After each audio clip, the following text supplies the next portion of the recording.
Hi guys, welcome to JK exam cracker और मैं हूं अंकुश ठाकुर। आज की वीडियो में अगेन हम लोग स्विक्स को लेकर जो हमारे सेशन चल रहा है उसी का हम एक और वीडियो लेकर आपके सामने आपके सामने हाजिर हुए हैं। एंड अगेन हम आज कुछ इंपॉर्टेंट क्वेश्चंस को डिस्कस करेंगे जो आपके स्विक्स पोर्शन में से हमने कुछ पेपर्स को टैली किया है और उन्हीं क्वेश्चन पेपर्स को टैली करने के बाद हमने देखा कि किस प्रकार से क्वेश्चन जो है एग्जाम में रहते हैं एंड उन्हीं क्वेश्चन को हम लेकर आपके सामने रेगुलरली जो है वो आ रहे हैं ताकि आपको ढेर सारी हेल्प जो है आपके अपकमिंग एग्जाम्स में मिले। अगर गाइज आपने इन वीडियो लेक्चर्स अगर इन एमसीक्यूज लेक्चर्स अगर कि आपको पूरी लेक्चर चाहिए आपको इस वीडियो का तो आप जा सकते हो हमारे ऐप पर। आपको ऐप पर जो है ये अवेलेबल है हमारे तमाम इस कोर्स को रिलेटेड जितने भी आपकी वीडियोस हैं, तो सिक्स की तमाम वीडियोस आपको वहाँ पर मिलेंगे। आप एक बार जाकर उन वीडियोस को ज़रूर देखिएगा एंड वहाँ से आप अपने नोट्स बना सकते हो। आपको PDF प्रोवाइड की जाएगी, साथ ही साथ आपको रेगुलरली MCQ सेशन भी मिलता रहेगा। एंड बाकी आपकी कोई भी क्वेरी है रिगार्डिंग दिस टॉपिक आप कॉन्टैक्ट कर सकते हो। हमारे ऑफिसर जो नंबर है ऑफिस के उन पर आप हमारे साथ कॉन्टैक्ट कर सकते हो। आपकी जो भी क्वेरी होगी हम उसको हल करने की पूरी अपने तरफ से कोशिश करेंगे। तो चलिए गाइस आज का वीडियो सेशन स्टार्ट करते हैं और आपके पहला क्वेश्चन जो आपके वीडियो लेक्चर में आपसे पूछा जा रहा है that is why is the universal adult franchise required in a democracy. सबसे पहले तो आपको जैसे ऐसे क्वेश्चन अगर एग्जाम में दिखते हैं तो आपको मेन इसमें से होता है कि आपके कंसेप्ट्स जो हैं वो क्लियर होने चाहिए। जैसे आपको पता होना चाहिए दैट यूनिवर्सल अडल्ट सफरेज का मतलब क्या होता है। आपको पता है यूनिवर्सल अडल्ट सफरेज का मतलब सिंपली है कि वोटिंग राइट्स देना अपने अडल्ट्स को, जो आपके पॉपुलेशन में जो अडल्ट्स हैं। जैसे हमने इंडिया में पहले 21 साल की जो उम्र होती थी उसको अडल्ट माना जाता था, लेकिन लेटर ऑन उसको कम करके जो है 18 साल कर दिया था। तो अब कहने का मतलब है कि हर 18 साल का बच्चा जो जब वो वोटिंग राइट्स देने के काबिल हो जाता है तो उसको हम यूनिवर्सल अडल्ट सफरेज के अंदर देखते हैं। एंड अब ये पूछ रहा है कि यूनिवर्सल अडल्ट सफरेज क्यों जरूरी है डेमोक्रेसी में। तो आपको यहां से पता चल रहा है दैट यूनिवर्सल सफरेज से क्या हो रहा है, वोटिंग राइट्स मिल रहे हैं। और डेमोक्रेसी चलती ही किसके बेस पर है, वोटिंग पर, है ना। जितने आपके वोटिंग्स होंगी आपको, है ना, हम कहते हैं ना गवर्नमेंट ऑफ पीपल। तो गवर्नमेंट ऑफ पीपल मतलब लोग ही वोट डालेंगे तो अपने लिए डिसीजन लेंगे कि उनको किस तरीके की गवर्नमेंट जरूरी है। तो अब आप ऑप्शंस को पढ़ लीजिए। ऑप्शन ए आपको कह रहा है कि बोथ जो हैं आपके अडल्ट सफरेज और डेमोक्रेसी वो कंफ्लिक्ट एक दूसरे के साथ करते हैं, तभी इसकी जरूरत पड़ती है। Both as believed in policy of allowing only the wealthy to vote, या दोनों जो हैं वो प्रमोशन करते हैं कि सिर्फ अमीर लोग ही वोट दे सकते हैं। As both believe that educated people should be involved in the country's decision making, दोनों जो concepts हैं वो ये आपको बताने की कोशिश करते हैं that सिर्फ पढ़े लिखे लोग ही जो है वो कंट्री के डिसीजन मेकिंग में हिस्सा ले सकते हैं। या option D as both ensure equality, या दोनों जो ये वर्ड हैं अडल्ट सफरेज और डेमोक्रेसी वो प्रमोशन करते हैं इक्वालिटी की। सो गाइज इसमें ऑप्शन डी आपका राइट आंसर बन रहा है। देखिए हमारे देश की अगर आप बात करो तो ना तो यहां पढ़े लिखे लोगों को वोटिंग राइट है, ना ही अमीर लोगों को वोटिंग राइट है। यहां पर वोटिंग राइट दिया जाता है हर उस इंसान को जब वो 18 साल की एज का कंप्लीट करता है। ना उसका कलर देखा जाता है, ना उसका जो है सेक्स देखा जाता है या जेंडर देखा जाता है, ना उसका कास्ट देखी जाती है, ना उसका रिलीजन देखा जाता है। ठीक है, so option D is the right answer. क्या है, इक्वालिटी को वो प्रमोट करता है। क्वेश्चन नंबर 2 को देखिए, which one of the following statement is true. In 4 options में से आपका कौन सा स्टेटमेंट ट्रू है, समझने की कोशिश कीजिए कि ये किस बारे में पूछ रहा है। Only candidate with maximum wealth receive symbol. आपको पता है इलेक्शन के टाइम पर क्या होता है, आपको कैसे पता चलेगा कि आपको किसको वोट देना। मान लीजिए कि मैं इलेक्शन में खड़ा हूं और आप चाहते हो कि मैं आपका एज ए रिप्रेजेंटेटिव बनूं, तो आप क्या देखोगे, मेरा फोटो तो वहां होगा नहीं, तो मुझे क्या है इलेक्शन कमीशन के द्वारा एक सिंबल इशू होता है और उस सिंबल को पे आप जो है वो अपनी वोटिंग जो मशीन के ऊपर जो है बटन दबाते हो एंड वो वोट मेरे हिस्से में जो है वो कास्ट होता है। तो ये कहने की कोशिश कर रहा है कि सिर्फ कैंडिडेट जिसके पास सबसे ज्यादा पैसा होगा उसी को सिंबल दिया जाता है। Only candidate with maximum education receive single, या जिसके पास सबसे ज्यादा एजुकेशन होगी उसको सिंबल दिया जाता है। ऑल पार्टीज और कैंडिडेट रिसीव सिंबल, हर एक इंसान को और हर एक पॉलिटिकल पार्टी को जो इलेक्शन में पार्टिसिपेट करते हैं उनको सिंबल दिया जाता है। या only independent parties get the symbol, या सिर्फ इंडिपेंडेंट पार्टीज को ही सिंबल दिया जाता है। तो गाइज इसका राइट आंसर क्या बन रहा है, बिल्कुल आपका सी पार्ट आपका जो है वो राइट आंसर बन रहा है दैट ऑल पार्टीज, जितनी भी पॉलिटिकल पार्टीज या कैंडिडेट्स इलेक्शन में हिस्सा ले रहे हैं उन सबको जो है वो सिंबल दिया जाता है। क्लियर है ये बात आपकी। चलिए क्वेश्चन नंबर 3 को देखिए, is proxy vote accepted during presidential election? जब प्रेसिडेंट के लिए इलेक्शंस होते हैं, क्या उस टाइम पर प्रॉक्सी वोट जो है वो इशू होते हैं? अब प्रॉक्सी वोट क्या होता है? जैसे आपको स्कूल कॉलेजेस में प्रॉक्सी लगाते हो अपने फ्रेंड्स की, है ना, फ्रेंड आया नहीं होता लेकिन आप उसकी जगह पर यस सर बोल देते हो एंड उसका प्रेजेंट लग जाती है। तो क्या बोलता है, ऐसा जैसा सिनेरियो कुछ रखा गया है प्रेसिडेंट इलेक्शन में, तो ऑप्शन ए बोल रहा है यस, बी आपसे कहने की कोशिश कर रहे हैं कि इट इज अलाउड, ये अलाउड किया जाता है सिर्फ मेडिकल ग्राउंड पर। मान लीजिए कि आप एमएलए हैं और आप बीमार हैं, आपकी जगह पर किसी और को भेजा जाता है, ये ऑप्शन बी आपसे कह रहा है। सी आपसे कह रहा है नहीं, बिल्कुल भी नहीं, ऐसा कोई प्रोविजन नहीं रखा गया है। या D, it is allowed in case the elector is not in the country. ये कहता है कि ऐसा ऑप्शन तब होता है जब मान लीजिए कि जो इलेक्टोर जो वोट देने वाला बंदा है वो देश में नहीं है, उसकी जगह पे कोई तीसरा बंदा या दूसरा बंदा जो है वो वोट देने जाए। तो गाइज ऐसे जो प्रॉक्सी वोटिंग है वो कभी भी एक्सेप्ट नहीं की जाती है प्रेसिडेंशियल इलेक्शन में। तो इसका राइट आंसर बन रहा है आपका ऑप्शन सी, बिल्कुल नो ऑप्शन इसमें आपने जाना है। क्वेश्चन नंबर 4 की तरफ बढ़े। UN was founded as a successor to, मैंने आपको फर्स्ट वीडियो में बताया था दैट यूएन से पहले एक और ऑर्गेनाइजेशन हुआ करती थी जिसको कहते थे लीग ऑफ नेशन, और लीग ऑफ नेशन फेल हुआ, सेकेंड वर्ल्ड वॉर हुई, और सेकेंड वर्ल्ड वॉर के बाद यूनाइटेड नेशन को जो है वो स्थापित कर दिया गया या उसको एग्जिस्टेंस में लाया गया। एक्चुअली लीग ऑफ नेशन का सक्सेसर माना जाता है किसको? आपके यूनाइटेड नेशन जो है वो सक्सेसर है लीग ऑफ नेशन का। सो यहां पर देखिए आपको लीग ऑफ नेशन बिल्कुल दिख रहा है ऑप्शन सी में। सो आप इसके साथ जो है वो जाओगे। क्लियर है गाइज आपका ये चीज। चलिए नेक्स्ट स्लाइड को डिस्कस करते हैं। नेक्स्ट स्लाइड में आपसे क्या क्वेश्चन पूछे जा रहे हैं? नेक्स्ट स्लाइड में आपसे आ रहा है क्वेश्चन नंबर 5, और क्वेश्चन नंबर 5 आपसे पूछ रहा है when does campaigning generally begin? जो कैंपेनिंग स्टार्ट होती है इलेक्शन के दौरान, प्रमोशन जो आप देखते हो लीडर्स के द्वारा, आपको जो है वो झूठे वादे जो आपसे होते हैं, है ना, या जो भी वो कैंपेनिंग करते हैं, वो कब स्टार्ट होता है? After the announcement of the final list of the candidates. जैसे ही एक बार लिस्ट बन जाती है कि इस साल कौन कौन से बंदे किस किस कॉन्स्टिट्यूएंसी से जो है वो इलेक्शन में पार्टिसिपेशन है लेंगे, क्या उस टाइम पर कैंपेनिंग जो है वो स्टार्ट होती है? ऑप्शन बी आपसे पूछ रहा है आफ्टर रिसीविंग सिंबल, या जैसे ही उनको सिंबल मिल जाता है तो वो अपनी प्रमोशन करना स्टार्ट कर देते हैं, कैंपेनिंग करना स्टार्ट कर देते हैं। After the announcement of election date, या जैसे इलेक्शन की डेट अनाउंस होती है, या immediately after the candidate files nomination, या जैसे ही कैंडिडेट जो है वो नॉमिनेशन फाइल करता है तो उसके बाद ही ये चीजें स्टार्ट हो जाती हैं। लेकिन गाइस ये याद रखिएगा, ये होता है after the announcement of the final list of the candidate. एक बार जब लिस्ट बन गई तो लिस्ट बनने के बाद ही जो है वो अनाउंसमेंट होती है कैंडिडेट की, और वहां से वो लोग अपनी कैंपेनिंग जो है वो स्टार्ट करते हैं इलेक्शंस में, और आपसे वोट मांगने की जो है वो दौड़ में जो है वो लग जाते हैं। क्वेश्चन नंबर 6 को देखिए, what are the ways of collecting public opinion? इन 4 ऑप्शन में से बेस्ट वे कौन सा है जिससे आप पब्लिक ओपिनियन कलेक्ट कर सकते हो? Option A, through issuing pamphlets, आप लोगों के बीच में पैम्पलेट्स बांट लीजिए। बी, थ्रू कैनवसिंग, आप कैनवसिंग कर सकते हो उनकी। थ्रू पब्लिक पोल से कर सकते हो, या through writing slogans. So guys इसके अंदर में सीधा आपसे जाऊंगा पब्लिक पोल से, ठीक है ना। पब्लिक पोल से हमें पता चल सकता है कि लोगों के ओपिनियंस क्या है, वो क्या चाहते हैं, क्या उनकी सोच है। क्वेश्चन नंबर 7 देखिए, out of all the Rajya Sabha members 12 members are nominated by. आपको पता है कि आपके राज्यसभा की जो टोटल स्ट्रेंथ होती है उसमें 12 मेंबर्स को नॉमिनेट किया जाता है। उन 12 मेंबर्स को नॉमिनेट कौन करता है? Your options are election commissioner, prime minister, the president, the supreme court chief justice. So guys याद रखिएगा, प्रेसिडेंट जो होते हैं, जो भी प्रेसिडेंट है हमारे देश के, वो 12 मेंबर्स को नॉमिनेट करते हैं राज्यसभा के लिए। ये आप पढ़ चुके हो, सिंपल सा ये क्वेश्चन है आपका। क्वेश्चन नंबर 8 को देखिए, non conforming to the directive principle of state policy. और नॉन कन्फर्मिंग जो directive principle of state policy है वो क्या है? कि वो नॉन पनिशेबल है, नॉन जस्टिसिएबल है, पनिशेबल है, या डी जस्टिसिएबल है। तो मैं आपको लास्ट वीडियो में बार बार बता रहा था दैट जो आपके डायरेक्टिव प्रिंसिपल हैं दे आर नॉन जस्टिसिएबल। ये एनफोर्सेबल नहीं है, ये जस्टिसिएबल नहीं है। हो सकता है आपकी गवर्नमेंट इन चीज़ों को मद्देनजर रखकर ही अपनी पॉलिसीज बनाए, या हो सकता है वो इनको बिल्कुल भी जो है वो ना देखे। ये डिपेंड करेगा आपकी गवर्नमेंट के रिप्रेजेंटेटिव्स के ऊपर, ठीक है। क्वेश्चन नंबर 9 को देखिए, which one of these languages is not an official of the UT of Jammu and Kashmir as per the bill passed by the Lok Sabha.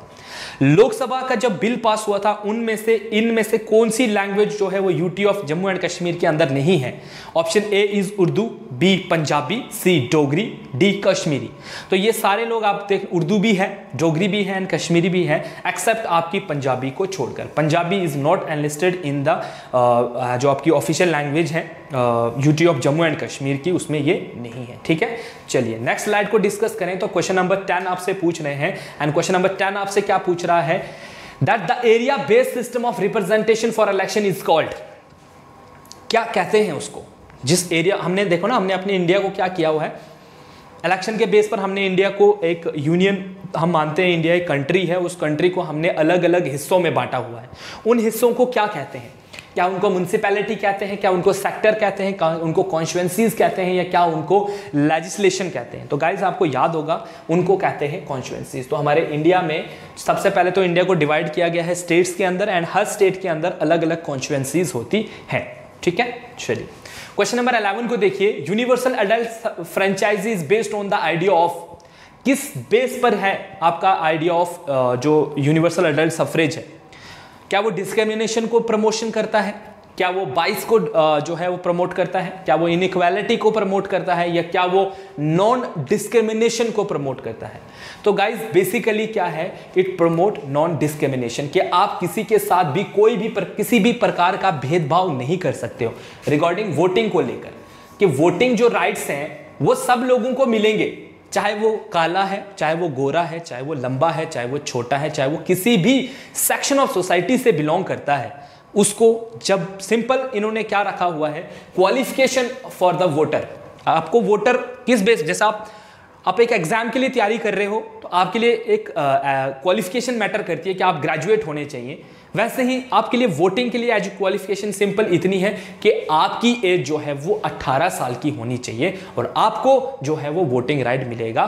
उसी को हम कहते हैं यूनिवर्सल एडल्ट सफरेज या फ्रेंचाइजी।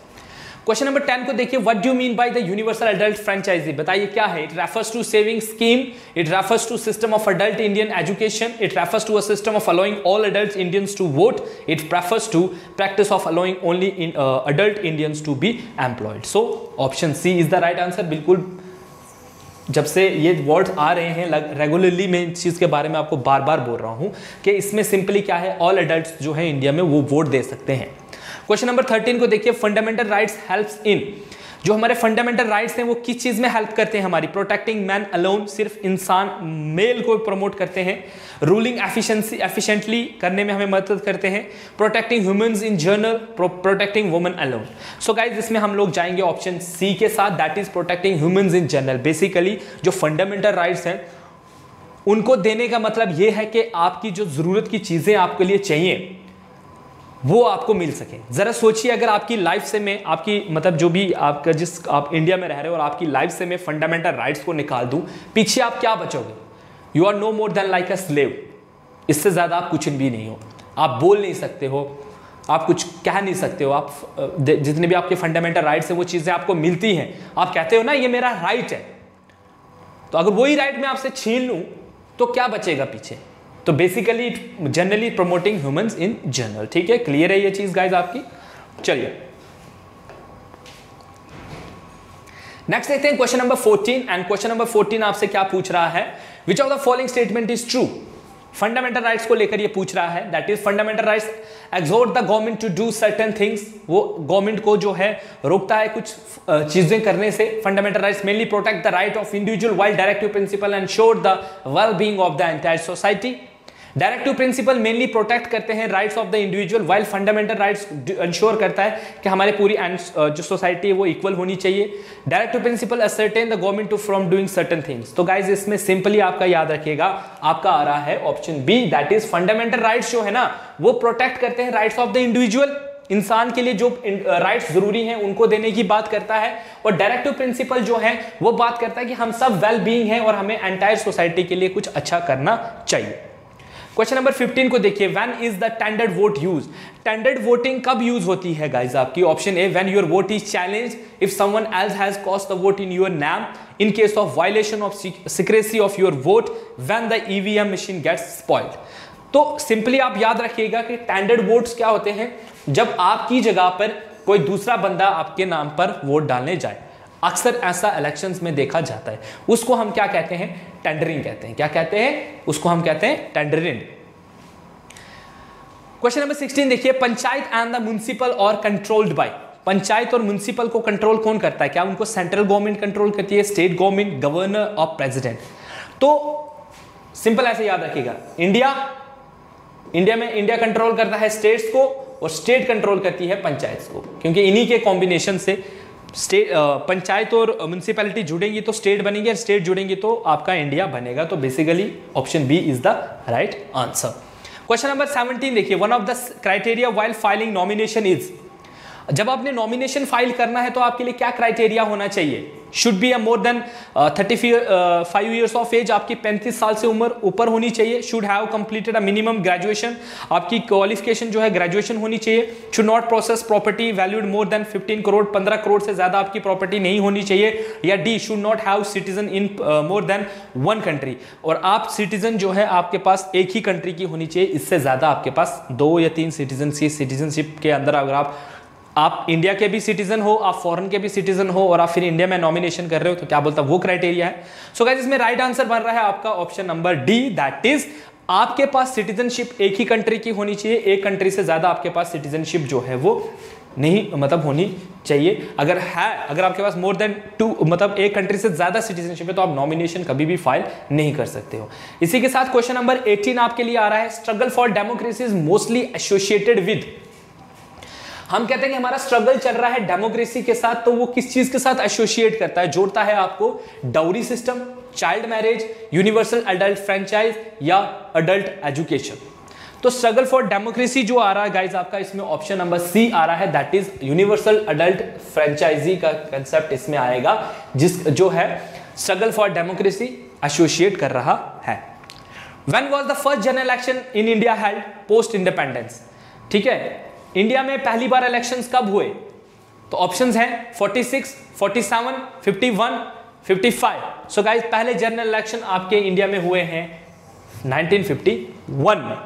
ठीक है, which day is celebrated as constitution day? कौन से दिन को जो है वो कॉन्स्टिट्यूशन डे जो है वो सेलिब्रेट किया जाता है? ये लास्ट स्लाइड में मैंने आपको क्वेश्चन पूछा था, तो इसमें option B is the right answer, 26 November. बहुत सारे लोग बोलेंगे 26 जनवरी, लेकिन 26 जनवरी को हमने इसको एनेक्ट किया था, इसको हमने लागू किया था। बेसिकली इस दिन हमने अपने कॉन्स्टिट्यूशन को कंप्लीट किया था एंड हमने वेट किया था। मैं आपको हिस्ट्री में पढ़ा चुका हूं दैट इस दिन के लिए हमने वेट किया था, बिकॉज पूर्ण स्वराज का कंसेप्ट हमने इसी दिन को माना था और इसी दिन को हमने फिर हमने कहा कि इसी दिन को हम अपना रिपब्लिक डे जो है वो बनाएंगे। लेकिन बेसिकली हमारा कॉन्स्टिट्यूशन बहुत पहले का बन चुका था। ये थे गाइज कुछ इंपॉर्टेंट क्वेश्चन जो मैं आज आपके लिए लेकर आया था एंड आई होप कि आज भी आपका स्कोर जो है वो 15+ ही रहा होगा। मोस्टली तो मैं यही चाहता हूं कि आपका 20+ ही रहे, बट घबराने की बात नहीं है, अभी भी आपके पास टाइम है, अभी भी अपनी स्टडीज़ को बूस्ट अप करते रहिएगा, जो है ब्रश करते रहिए चीज़ों को, जो चीज़ें आपके समझ से बाहर हैं या जो चीज़ें आप यहाँ पर आए दिन कोई मेरे मुंह से आप नया वर्ड सुनते हो, आपको उसके बारे में पता नहीं है, तो एक बार गो थ्रू कर लीजिए उस वर्ड को, बुक्स कंसल्ट कर लीजिए, इंटरनेट कंसेप्ट जो है कंसल्ट कर लीजिए। उसके बाद भी अगर आपको वो चीज़ समझ नहीं आती है तो आप मेरे साथ कॉन्टैक्ट कर सकते हो। I am always there to help you guys. And बाकी जो भी आपके क्वेरीज हैं कमेंट सेक्शन में मुझे बताइए आपके क्या क्या क्वेरीज हैं। बाकी अपनी तैयारी जो है वो रेगुलरली रखिए, एग्ज़ाम होने वाले हैं बहुत जल्द एंड आपको फिर टाइम नहीं मिलना चाहिए। यू डोंट हैव एनी मतलब आपके पास कोई एक्सक्यूज़ नहीं होना चाहिए at the end of the exam कि भाई मैं कर रहा था लेकिन मेरे से ये नहीं हुआ वो नहीं हुआ। वो एग्जामर जो होता है वो किसी के भी एक्सक्यूज़ेस को नहीं सुनता। अगर एक्सक्यूज़ेस सुनते तो शायद वो दोबारा से पेपर करवाएंगे, लेकिन ऐसा कोई भी प्रोविज़न हमारे यहाँ पर तो नहीं है। तो स्टॉप गिविंग एक्सक्यूज़ेस देना बंद कीजिए एंड प्रिपरेशन कीजिए। अभी आपके पास टाइम है, अपनी जी जान से मेहनत कीजिए। कोई भी चीज़ इम्पॉसिबल नहीं है, बिकॉज जो इम्पॉसिबल वर्ड है वो भी खुद में एक कहता है कि I am possible, her cheese possible है। तैयारी कीजिए अपनी, हम बैठे हैं यहाँ पर, हम आपकी हेल्प के लिए एंड मैं तो हमेशा पर्सनली मैं अपनी बात करूँ तो मैं हमेशा यहाँ पर हूँ आपकी हेल्प के लिए। अगर आपको कोई भी जो आपको डाउट लग रहा है कि मुझे ये चीज़ समझनी है, मुझे वो चीज़ समझनी है, मुझे समझ नहीं आ रहा है क्या चीज़ कहाँ से पढ़नी है, तो आप कॉन्टैक्ट कर सकते हो मेरे साथ। हमारे जो है डिस्क्रिप्शन में नंबर दिया हुआ है। सो गाइज आज की वीडियो में बस इतना ही। मिलते हैं नेक्स्ट वीडियो में कुछ और इंटरेस्टिंग फैक्ट के साथ, कुछ और इंटरेस्टिंग कंसेप्ट के साथ। तब तक के लिए have a nice day and thank you so much guys.